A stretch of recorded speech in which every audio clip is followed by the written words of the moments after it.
Welcome to another episode of Superintendents Unplugged, In Depth with Davis. I'm your host, Addison Davis, here live in Dallas, Texas at the 68th Council of Great City Schools annual conference, and here with the brightest leaders, brightest educators, school board members. And today we have a legend among us. We have, one of the greatest superintendents. And listen here, we're not talking about superintendents, 15 years of superintendents, we're going to get into Jerry Almendarez. Thank you so very much with Santa Ana USD. Thanks for being here so very much. For having me. Jerry, 15 years. I got to get into it, man. I lasted 8 and I was waving the flag, dude. I was like, I can't do it anymore. Wanted to do it. But you know what? Balance in life became hard. How do you do it for 15 years, man? It was tough. A lot of stressful times, and just fortunate enough to be able to learn from my mistakes, learn how to deal with the stress, but love the job enough to keep hanging in there and keep doing what I'm doing to serve the communities that I served in. Sure. My previous community prior to coming to Santa Ana was Colton Unified, which is a community that I grew up in. Oh, so did you go to school there? I went to school there. You went to school there. It ended up being the superintendent. I was a student. I was the principal of the high school that I attended. Wow! Became the superintendent, the first Latino superintendent of that district. Wow! And congrats! Thanks. And served there for 25 years. The last 10 as superintendent.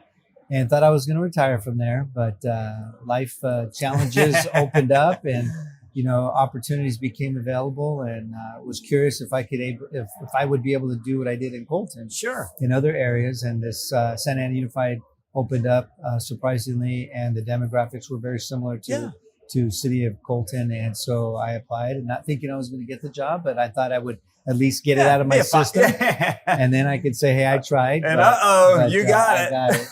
And now, 5 years into the job, it's a great job and a great place to be. That's awesome. I mean, you know what? Let's roll this back. So, celebration from the ground up. Went to school there, superintendent there, 25 plus years, getting down. Everybody had to know you. Yeah. Community, faith-based partners, teachers, maybe somebody that may have taught you. Yeah. You know what? That's a plus, and then that's the problem is, the good thing is everybody. The problem is everybody. Yeah. And then the risk of moving from one location to the next take a lot of courage. And superintendents see openings, and what I think you did right, and I want you to expand on it, is that you found a district that matched who you are as a Yeah, leader, right? Exactly. I mean, we see so many people, and I look at superintendent vacancies around the world. I mean, around the U.S., and I still see the same names going for all over the place, and they apply for 7 all at one time. Yeah.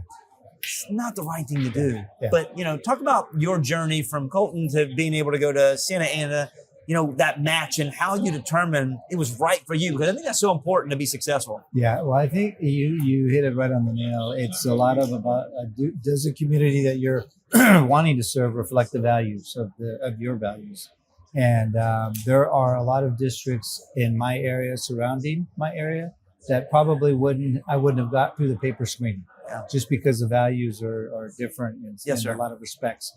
But so what I have done is sought out that opportunity that came my way. And actually, I didn't even seek it out. People tapped me on the shoulder. Right. I was not looking to leave my previous district. That's your fault for doing a good job.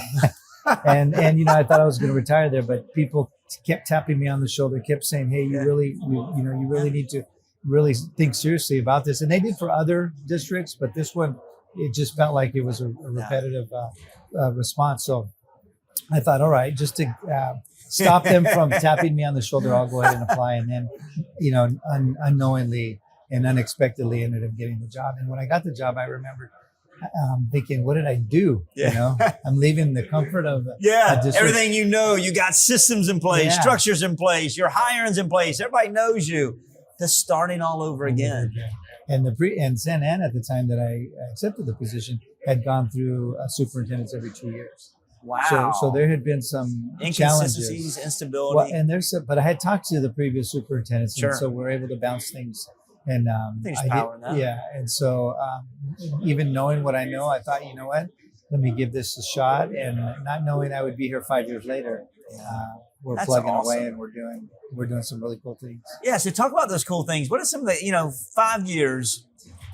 So thank you let through COVID. Sure. You had to start somewhere near COVID. I started January 1st of 2020. 3 months later, COVID hit. I started March the 2nd, 2020. 2 weeks later. Yeah. Boom. Yeah. So, even for you to even stand up through that was not easy. Yeah. You're building that. We built the airplane while I was in the air, right? Yeah. You're given, and for you coming in, not knowing the community, listening, learning, and growing, trying to do it.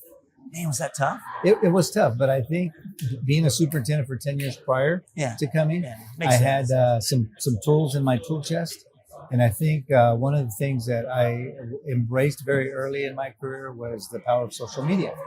So as COVID hit and my ability to interact with the community was taken away, I gravitated towards social media and started communicating with my leadership team, with our school sites, and with our community through social media platforms. Wow. And I think that's really where I gained a lot of credibility early on in my superintendency, to where as things got better and we came out, the community and my teams were appreciative of the fact that we kept them in the loop and gave me were graceful in some of the challenges that we were given.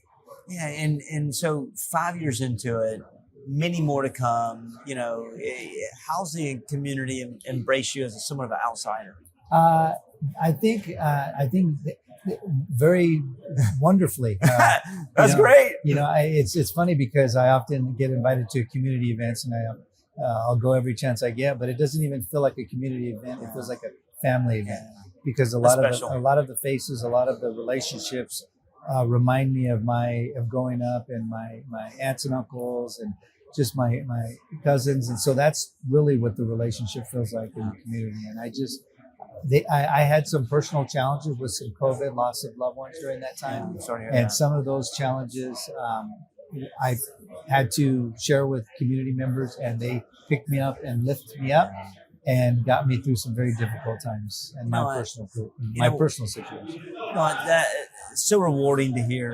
It sounds like you have a community that recognizes the high volume needs of your position, the speed of your position, the care of your position. And for them, usually you're the one wrapping your arms around them, and for them to wrap their arms around you, it demonstrates care for the community and validates that, he's here and he's doing some really cool things and great things for kids and for the working conditions of adults. As you look at this, we have so many superintendents that, they aspire to be in this role as long as they can. What are some recommendations? 15 years. I did 8. I get to do 15. I don't know how you did it. I bless you. Recommendations for superintendents who are current sitting superintendents that are sitting in this in the seat. Because this isn't an easy job, right?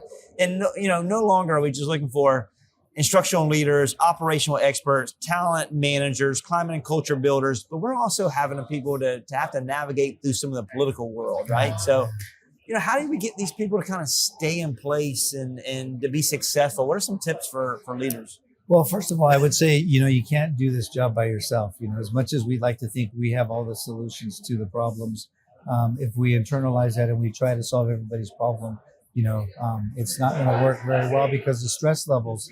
I've been in the hospital 3 times in my 15 years as superintendent. The first 3 times were probably in the first 6 years. Yes, sir. And I was lucky enough to come out of it, but it's all stress related.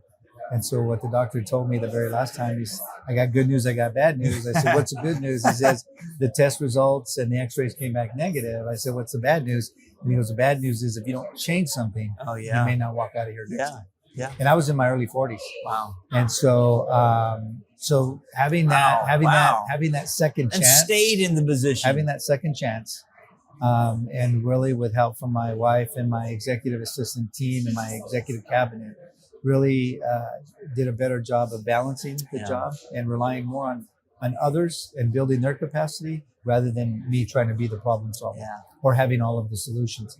And, it's a job where we're going to get beat up. We're going to get beat up for trying to make the right decisions. It's the NFL.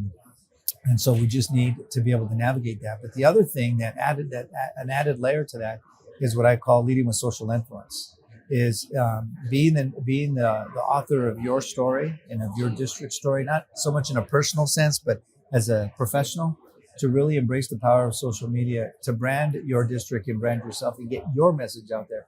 Because if a negative story hits, 9 out of 10 times when something negative hits about me or about my district, there'll be a couple of feeds that will be ripping us apart. And then there'll be 20 feeds come in and say, that's not true. Let me tell you what happened.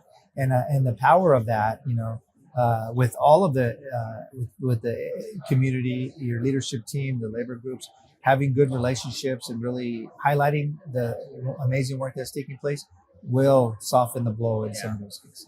I think that's so important to do so because, and you said it right, if we don't tell our story, somebody else will tell it and we may not like it. Yeah.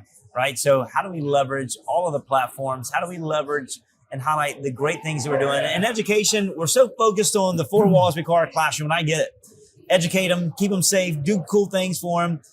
But our community, and we're doing it. But we have got to let this entire community know. Well, and you look at, my generation is different than the generations that we serve. Well, if I'm not in their space, they have no clue what I'm doing. Generation X versus Generation Alpha, right? And Generation Alpha, 2010 and above, it's all technology, right? It's all social media running. Us that are in X, 65 to 80 babies. It's a part where we're traditionalists. We're trying to do it. We got to adjust. We got to be fast adopters and adapt. And there are students, there are teachers. Now there are board members. They're all in this space. So if you're a leader of a large district or any district, if you're not beginning to learn more about the space that everybody else is in, then you're going to miss 80% of your target population because that's their primary source of news. Absolutely. And you know what? You've done some really special things in the community, 15 years of superintendency. I can't thank you enough for what you do. Also, you're not only here to learn and be a part of this council, but you got some big time roles here, board of directors. And tell me what else you got going on here while you're at the conference. No, that's it. You're big time, man. just trying to do my part and contribute to the organization, Council for Better City Schools. Also learn what my colleagues are doing across the country and those best practices, and then take them back to Santa Ana. You know what? Thank you for doing that because we're already so entrenched in our work as superintendents, but being a part of the council, the board of directors, being a think partner, helping us get better every single day. That's what really matters. Yeah. Jerry, thank you so much for being I here. appreciate you. Until next time, looking forward to seeing you on Superintendents Unplugged. You've heard it, Santa Ana, putting on a clinic every day in the school district. Jerry, the legend, 15 years superintendent. For those who are watching, listen, learn, reach out to Jerry. Hey, toolbox secrets. He's going to write a book, How to Stay in the Seat So Long. And look at him. He looks young. He's still smiling. He's enjoying it.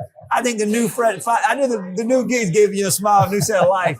But until next time, we look forward to seeing you on Superintendents Unplugged, in depth with Davis. Look forward to seeing you in the classroom.